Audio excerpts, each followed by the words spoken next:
তারকেশ্বরকে বেছে নেওয়ার পিছনে কারণ এটা হতে পারে যে যখন স্বাধীনতার সময়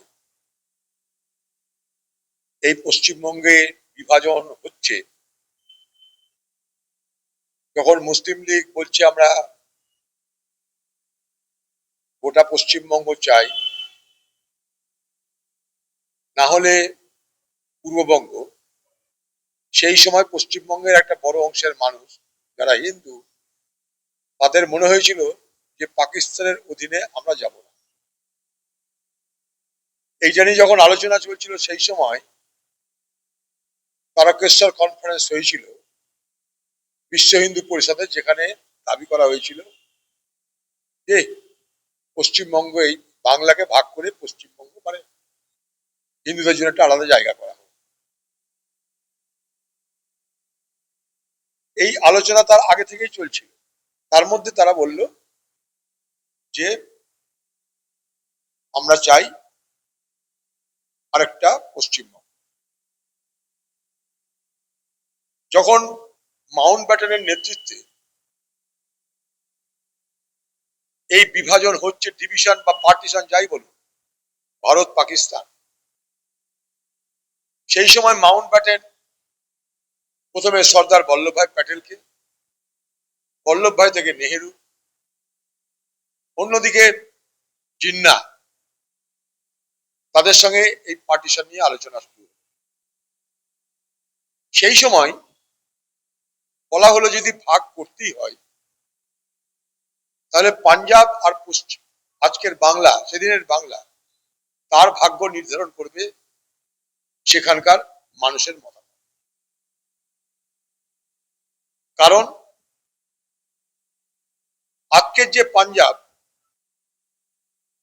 আর পাকিস্তানের পাঞ্জাব, সেদিন তার যেমন অবস্থান ছিল, আজকের পশ্চিমবঙ্গ এবং সেদিনের পাকিস্তানের পূর্ববঙ্গ মানে আজকের বাংলাদেশ, সেই একই অবস্থায় দাঁড়িয়েছিল। অর্থাৎ ভাগ করতে গেলে পাঞ্জাবকে আর পশ্চিমবঙ্গকে ভাগ করতেই হতো। সেই সময় পশ্চিমবঙ্গের যে মানে পশ্চিমবঙ্গের বাংলার যে বিধানসভা, সেই বিধানসভায় সিদ্ধান্ত নেওয়া হলো যে পূর্ব এলাকার, অর্থাৎ বাংলার পূর্ব প্রান্তের যারা এমএলএ, তাদের যারা যদি বেশি সংখ্যায় তারা দাবি করে পূর্ববঙ্গের, তাহলে তাদের দাবি মানা হবে।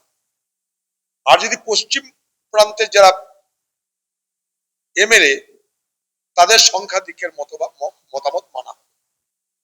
পশ্চিম মানে আজকের পশ্চিমবঙ্গ, সেখানকার বেশিরভাগ এমএলএ ছিল হিন্দু সম্প্রদায়ের।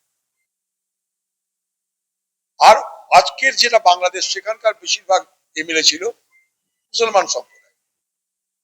মুসলমান সম্প্রদায়ের এমএলএরা মানে সেদিনের যারা নির্বাচিত প্রতিনিধি, তারা বললো আমরা পাকিস্তানে যাব।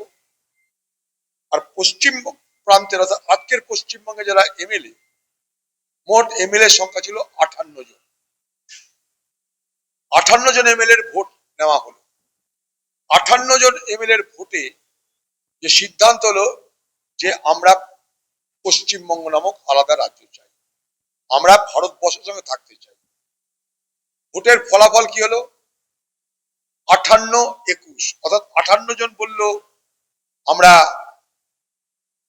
পশ্চিমবঙ্গ আলাদা রাজ্য চাই, 21 জন বলল না আমরা পাকিস্তানে যেতে চাই। অর্থাৎ সংখ্যাগরিষ্ঠ কি বললো? আমরা আলাদা পশ্চিমবঙ্গ রাজ্য চাই এবং আমরা ভারতে থাকতে চাই। এই ফলাফল হলো 58 আর 21। শ্যামাপ্রসাদ মুখার্জি সেই সময় এমএলএ ছিলেন, একটা এমএলএ বিশ্ব হিন্দু পরিষদে। আর বাকি যে 57 জন এমএলএ, তাদের মধ্যে ছিল জ্যোতিবাবু, সেদিনের ছিল দার্জিলিং এর রতনলাল ব্রহ্ম, তিনটে আরো নির্দল, বাকি সব কংগ্রেসে।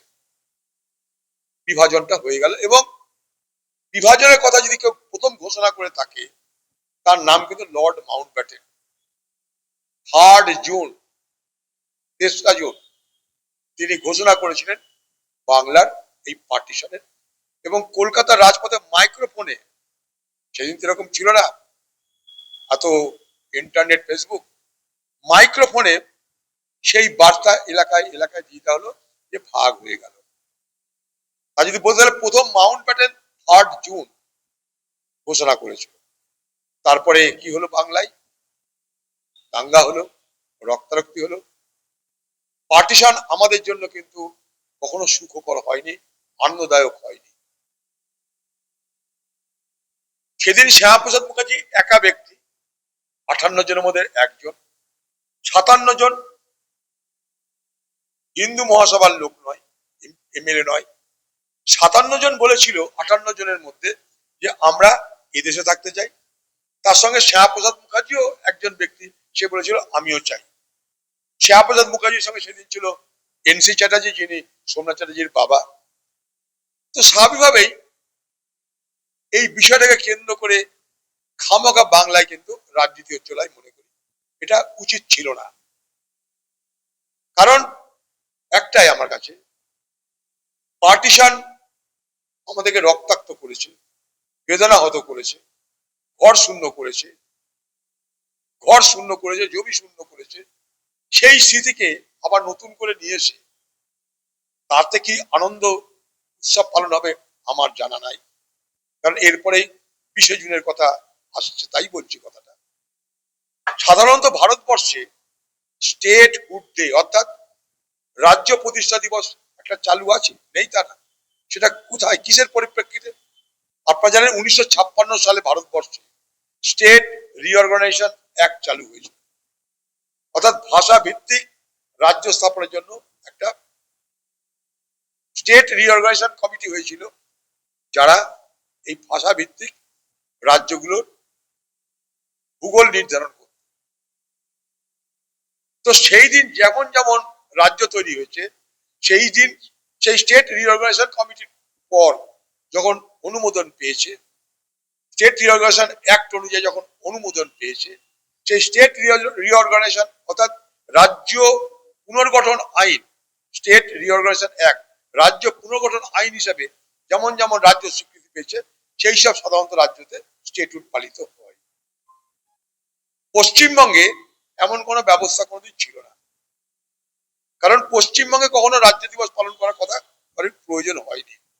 কারণ পশ্চিমবঙ্গের বিভাজন আমাদের সকলের কাছে বেদনার, যন্ত্রণার, আমাদের স্বজন হারাদের ইতিহাস। তাই কখনো পশ্চিমবঙ্গের বিভাজন বা পশ্চিমবঙ্গ দিবস নিয়ে এর আগে যখন অটল বিহারী বাজপেয়ীরা ছিলেন পার্লামেন্টে, তখনও তারা কেউ দাবি করেনি। এর আগে যারা বিজেপি নেতা ছিল তারাও কেউ দাবি করেনি। এই দাবিটা শুরু হচ্ছে মমতা ব্যানার্জি আর আনন্দ গোপাল বসু, যিনি রাজ্যপাল।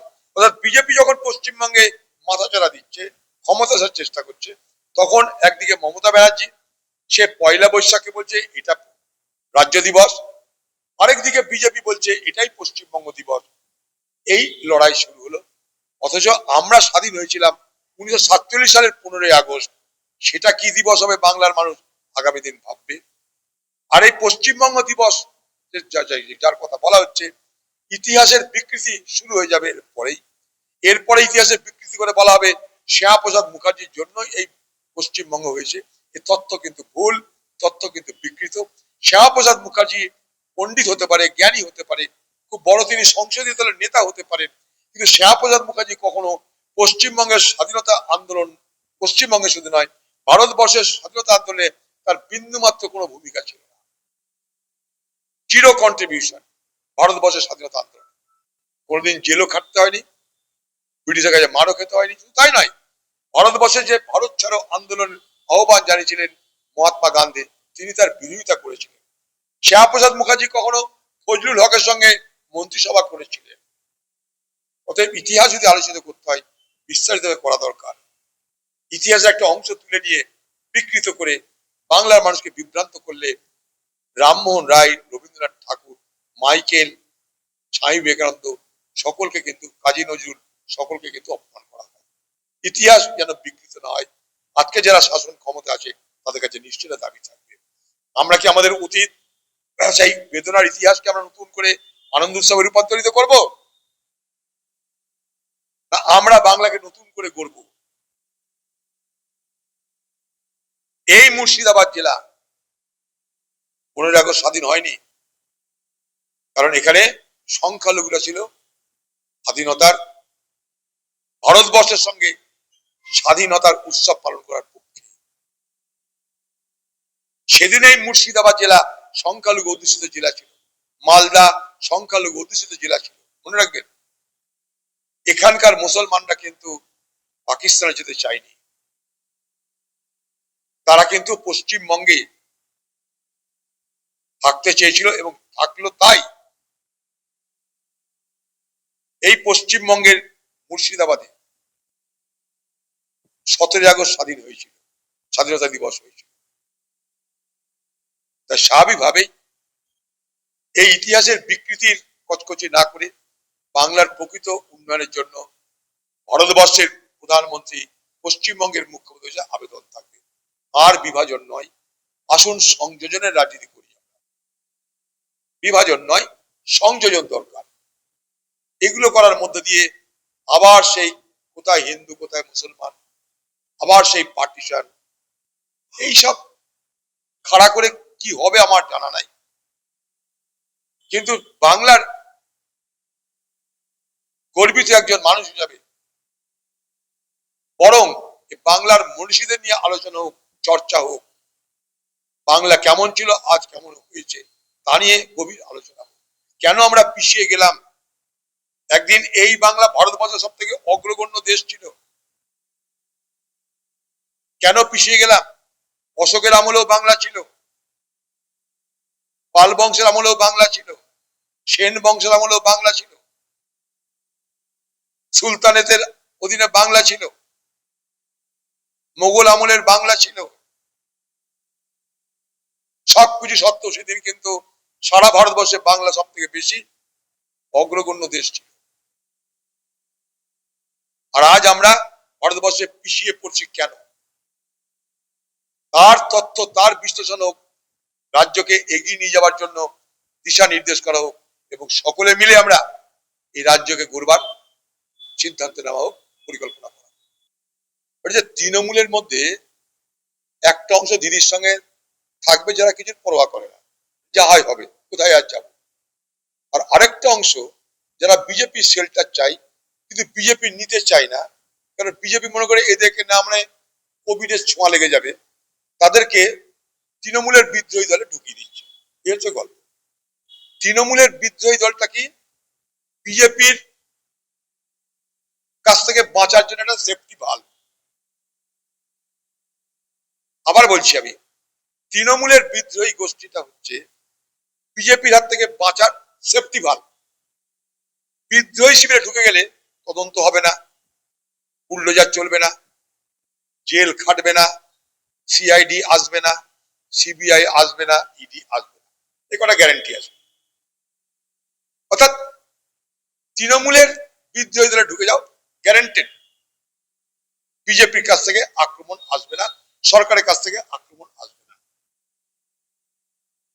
অথচ সরকার তাদেরকে সরাসরি নেবে না, কারণ তারা কোভিড রোগী, ছোঁয়া লেগে যাবে। তাই হিসাবে এটাকে কোভিড তৃণমূল করলে খারাপ হয় না। কোভিডে আক্রান্ত তৃণমূল কংগ্রেস, তাই সেখানে তারাই যাবে যাদেরকে বিজেপি নেবে না।